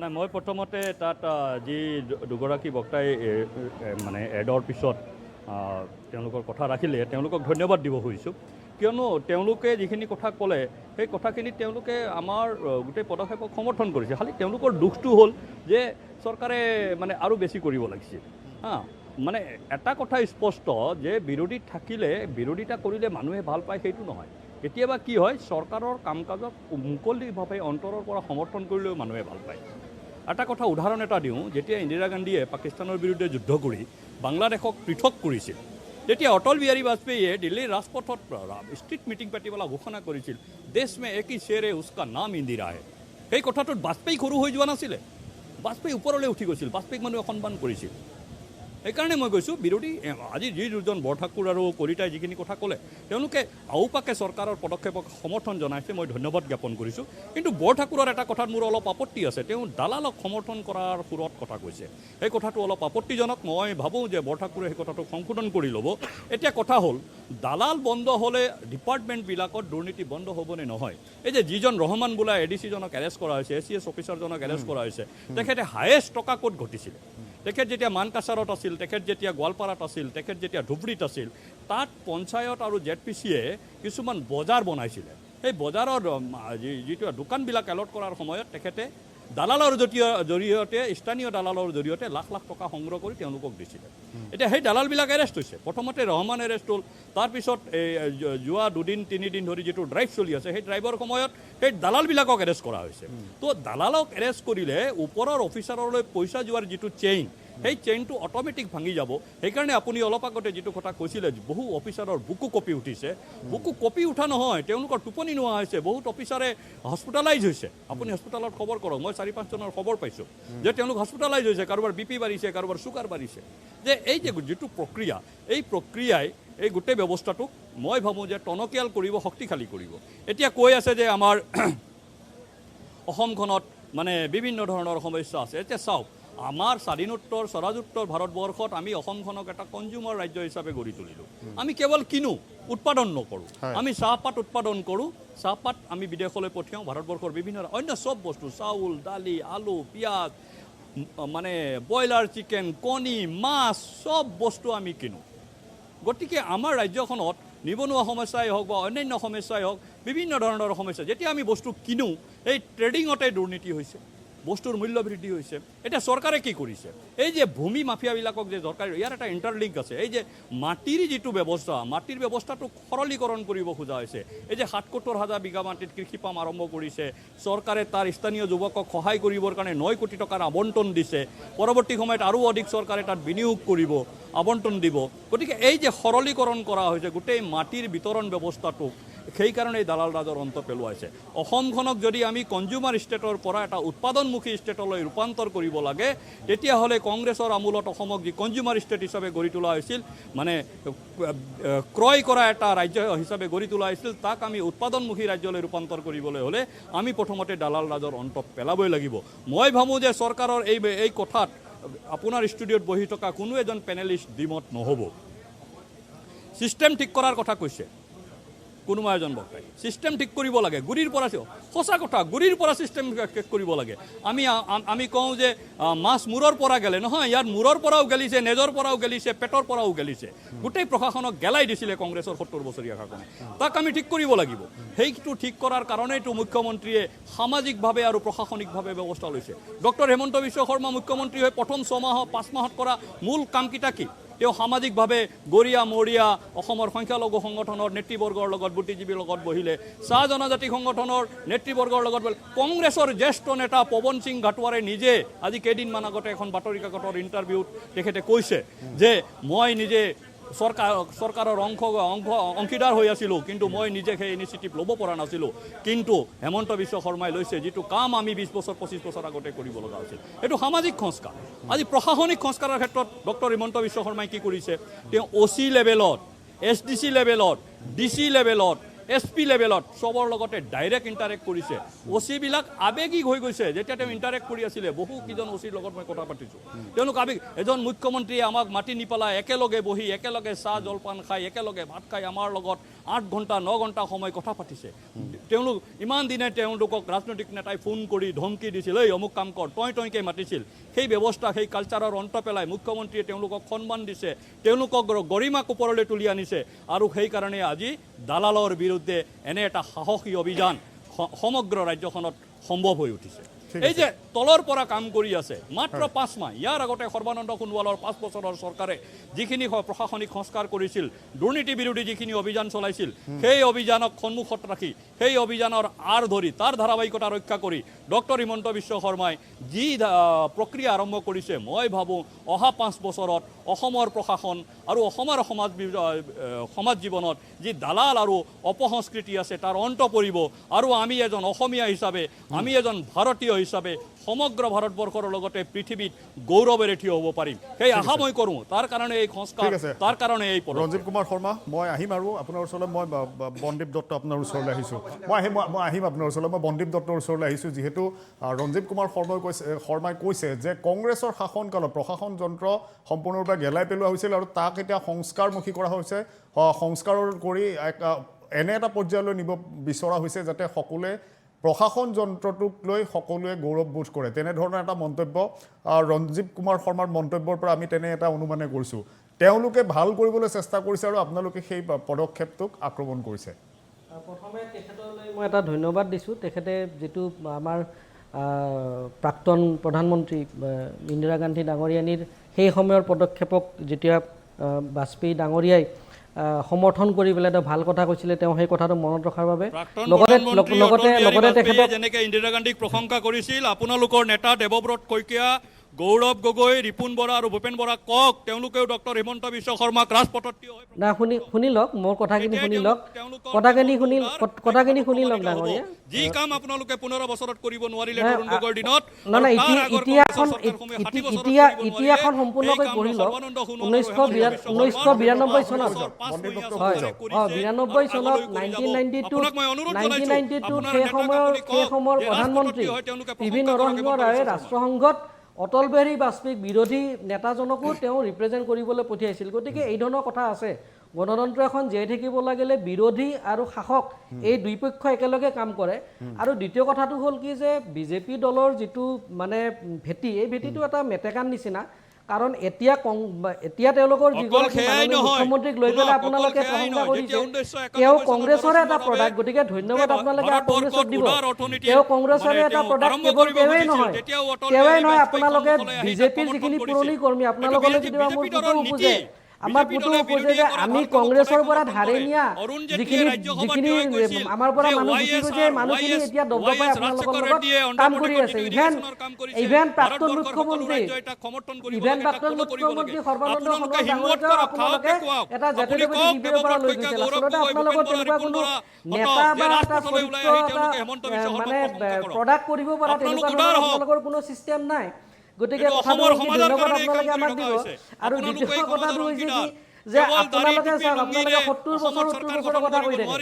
আপোনালোকে তাৰমানে কথাটো কি চাওক যে যেতিয়া এগৰাকী পিতৃৰ 3জনমান সন্তান থাকে, তাৰ আটাইতকৈ নালায়ক সন্তানটোৱে কি কৰে, বাকী সন্তানবোৰে নিজৰ পৈতৃক সম্পত্তিবোৰ নালায়ক সন্তানবোৰে ভাৰত মাতাৰ সেইবাবে শুনি লওক, সেইবাবে আপোনালোকে ভাৰত চৰকাৰে এই কংগ্ৰেছ দলটোৱে অত বছৰে ইমান কষ্ট কৰি পেলাই ভাৰতীয় জনতা ৰাইজৰ লগত কষ্ট কৰি পেলাই যিখিনি সম্পত্তি গঢ়িছিল, এই সম্পত্তিবিলাক এটা এটাকে আপোনালোকে বিক্ৰী কৰি আছে। আচ্ছা, আপোনালোকে দালাল ৰাজৰ কথা কয়। আপুনি এটা কথা জানেনে যে আদানী পৰ্টত সিদিনা কিমান হেজাৰ কিলো তাতে আপোনাৰ হিৰইন জব্দ হ'ল? এই কথাটোতো আপোনালোকে নামাতিলে। তাৰমানে চাওক, আপোনালোকে কথাটো হৈছে কি যে আপোনালোকে কৰ্পৰেট ভাল পোৱা এটা দলটো, গতিকে কেইটামান পৰিয়ালৰ হাতত আপোনালোকে দলটো গোটাই দিব খুজিছে। আৰু এই কথাটো ইয়াত কেনেকে খাপ খাই জানেনে? আজিৰ এই ঘটনাটো কেনেকে খাপ খাই জানেনে? অমিতাভ বৰঠাকুৰ ডাঙৰীয়াই এটা বৰ ধুনীয়া কথা কৈছে যে বৰ্তমান অসম আৰু ভাৰতবৰ্ষত আপুনি এটা কথা জানক যে প্ৰায় 2 কোটি মানুহে চাকৰি হেৰুৱাইছে। আপোনালোকৰ এই লকডাউনৰ ভুল প্ৰক্ৰিয়াটোৰ বাবে যোৱা এইকেইদিনত 2 কোটি মানুহে চাকৰি হেৰুৱাইছে। আপুনি এটা কথা জানক যে পাঞ্জাবৰ নিচিনা এখন সৰু ষ্টেটত 6 লাখৰ পৰা 7 লাখ 6 লাখৰ পৰা 7 লাখ চৰকাৰী কৰ্মচাৰী আছে সেইদিনালৈকে 4 লাখ 37,000 মাত্ৰ চৰকাৰী কৰ্মচাৰী অসম চৰকাৰত আছে আজি যে এই দালাল যে আপোনালোকে কৈ আছে এই এজেণ্টবিলাকে এই কাৰণেও কাম কৰিব সুবিধা হৈছে কাৰণ অসম চৰকাৰৰ কাৰ্যালয় সমূহত পৰ্যাপ্ত পৰিমাণৰ কৰ্মচাৰী নাই কৰ্মচাৰীৰ অভাৱ আৰু আপোনালোকে কৰ্মচাৰী নিযুক্ত নিদিয়ে কাৰণ আপোনালোকৰ হাতত পইচা নাই আৰু পইচা আহৰণ কৰাৰ কাৰণে যিটো প্ৰথা এই প্ৰথাটো আপোনালোকে বন্দীপ দত্তই জিকাৰ কথা কৈছে যে নিযুক্তি প্ৰদান প্ৰক্ৰিয়াটো সঠিক ৰূপত নহল কাৰণে দালাল ৰাজ দৰাচলতে কাৰ্যালয় বাঢ়িছে মোৰ সময় একেবাৰে কমি আহিছে নিযুক্তি প্ৰক্ৰিয়া যথেষ্ট গণতান্ত্ৰিক আৰু যথেষ্ট স্বচ্ছ মই আহিম একেবাৰে শেষত আপোনাৰ সময় দিম মই অমিতাভ বৰঠাকুৰ ডাঙৰীয়া মই জানিব বিচাৰিছোঁ যে এতিয়া উপায় কি সংস্কাৰ কিদৰে সাধন হ'ব প্ৰশাসন যন্ত্ৰত সংস্কাৰ কিদৰে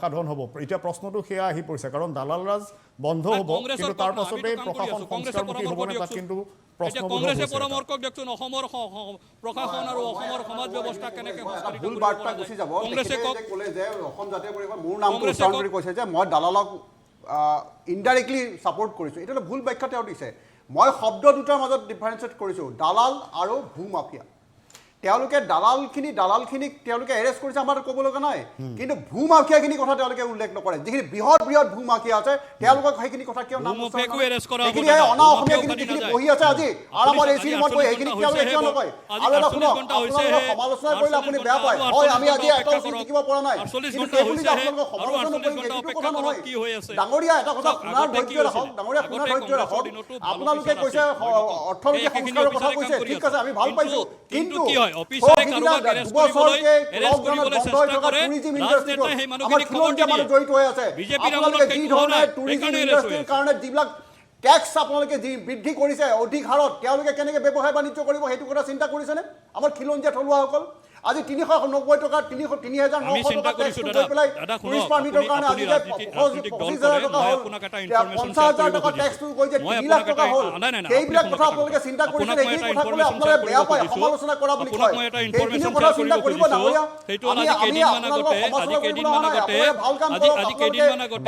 আমাৰ কৰিবলৈ নাই কিন্তু বেয়া কামখিনি আঙুলিয়া দিয়া দায়িত্বটো আমাৰ সেইকাৰণে আমি এইখিনি কথা ক'বই লাগিব মোৰ সময় একেবাৰে কমি আহিছে বিদ্যুৎ কলিতা ডাঙৰীয়া কি কৰিব পৰা যায় কিদৰে কৰিলে ভাল হয় আপুনি মই চিঞৰ বাখৰ কৰি একো কৰিব নোৱাৰো আমি সকলোৱে পজিটিভলি আলোচনা কৰিলে শেষত আহিম ৰঞ্জিত কুমাৰ শৰ্মা ডাঙৰীয়া শেষত আপোনাৰ ওচৰলৈ আহিম মই আপোনাৰ ওচৰলৈ আপোনাৰ ওচৰলৈ শেষত মই বিদ্যুৎ কলিতাৰ পৰা মই অন্তিম আমি প্ৰথমতে আমি ভাৰতীয় জনতা পাৰ্টীৰ যিগৰাকী বক্তা আছে ৰঞ্জিত কুমাৰ শৰ্মা ডাঙৰীয়া আপোনাক শুনাৰ ধৈৰ্য ৰাখিবলৈ প্ৰথমতে অনুৰোধ জনাইছোঁ কাৰণ আপুনি কৈছে যে চৰকাৰে যদি ভাল কাম কৰে আমি প্ৰশংসা কৰিব লাগে সেইটো বাৰু ঠিকেই আছে কিন্তু আপুনি এইটো কথাও শুনক যে আমি আমাৰ ফালৰ পৰা যদি কিছুমান কথা আঙুলিয়াই দিয়া হয় সেইবোৰো চৰকাৰে কিন্তু গুৰুত্ব সহকাৰে ল'ব লাগে আপোনালোকে যিটো কথা কৈছে যে লিষ্ট এখন দিব লাগে কোন দালাল কোন দালালৰ কথা কৈছে লিষ্ট দিয়া কথা কৈছে আমি এটা অনুৰোধ জনাইছোঁ ৰঞ্জিত কুমাৰ আমাৰ দলৰ চৰকাৰে এই যিটো কথা কৈছে সেইষাৰ কথা আপুনি আপোনালোকৰ দলৰ মজিয়াত যাই কওক আৰু সেইষাৰ কথা আমি আজি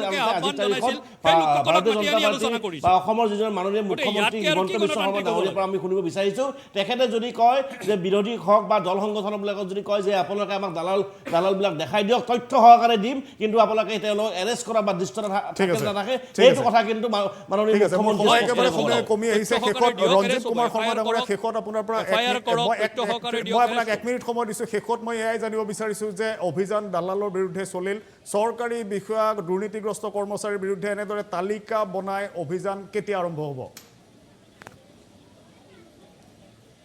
অভিযান ইতিমধ্যে আৰম্ভ হৈছে ছবিবুৰ ৰহমান জেলত আছে আগন্তুক সময়ত আৰু যিসকল বিষয়া বা যিসকল কৰ্মচাৰী দুৰ্নীতিত জড়িত হৈ আছে তেওঁলোকো জেলৰ ভিতৰত থাকিব আমাৰ চৰকাৰে 30 জনতকৈ অধিক এছিএছ অফিচাৰক জেলত ভৰাইছিল আজিৰ পৰা কেইবছৰমান আগতে ৰাকেশ পালক জেলত ভৰাইছিল এইটো বিজেপিৰ চৰকাৰ আছিল এটো কংগ্ৰেছৰ চৰকাৰ নাছিল ঠিক আছে আমি আশা কৰিম অনাগত দিনতো ভাৰতীয় জনতা পাৰ্টিৰ চৰকাৰখনৰ ফালৰ পৰা এনেদৰে দুৰ্নীতিৰ বিৰুদ্ধে পদক্ষেপ লোৱা হওক দুৰ্নীতিগ্ৰস্ত বিষয়া কৰ্মচাৰীৰ তালিকা উলিওৱা হওক এজনকৈ আটক কৰা হওক যি ধৰণে দালালক আটক কৰা হ'ল আপোনাক ধন্যবাদ জনাইছোঁ ৰঞ্জিত কুমাৰ শৰ্মা ডাঙৰীয়া আমাক পোনপটীয়াকৈ অনুষ্ঠানত আমাৰ সৈতে অংশগ্ৰহণ কৰাৰ বাবে অমিতাভ বৰঠাকুৰ ডাঙৰীয়াক ধন্যবাদ জনাইছোঁ বিদ্যুৎ কলিতাক মই ধন্যবাদ জনাইছোঁ লগতে ধন্যবাদ জনাইছোঁ বন্দীপ দত্তক আমি আশা কৰিম চৰকাৰখনে অনাগত দিনত যি ধৰণে দালালৰ বিৰুদ্ধে কঠোৰ পদক্ষেপ পদক্ষেপ ল'লে যি ধৰণে এতিয়া বিৰোধীৰ ফালৰ পৰা অভিযোগ কৰা হৈছে আমিও আশা কৰিম যে বিৰোধীৰ ফালৰ পৰাই হওক বা দল সংগঠনৰ ফালৰ পৰাই হওক এনে যিসকল হাৰি যোৱা বুলি অভিযোগ আহিছে তেওঁলোকৰ তালিকা চৰকাৰৰ হাতত দিয়া হওক তাৰ পাছত চৰকাৰে কি ধৰণৰ পদক্ষেপ লয় সেয়া লক্ষণীয় হ'ব অনাগত দিনত দুৰ্নীতিমুক্ত কৰাৰ বাবে চৰকাৰী কাৰ্যালয়সমূহৰ ক্ষেত্ৰত বিষয়া কৰ্মচাৰীৰ ক্ষেত্ৰত কি পদক্ষেপ লয় সেয়া নিশ্চয়কৈ অসমৰ ৰাইজে দেখিব আমি আশা কৰিম চৰকাৰৰ ফালৰ পৰা কঠোৰতম পদক্ষেপ লোৱা হওক যাতে ৰাজ্যৰ প্ৰশাসন যন্ত্ৰ সুচাৰুৰূপে চলে আৰু নিকাভাৱে চলে ৰাইজে যাতে চৰকাৰী কাৰ্যালয়লৈ গৈ কোনো কামৰ ক্ষেত্ৰতে অসুবিধা নাপায় আমাৰ এই বিশেষ অনুষ্ঠান মুক্ত মঞ্চ আজি ইয়াতে সামৰিছোঁ ধন্যবাদ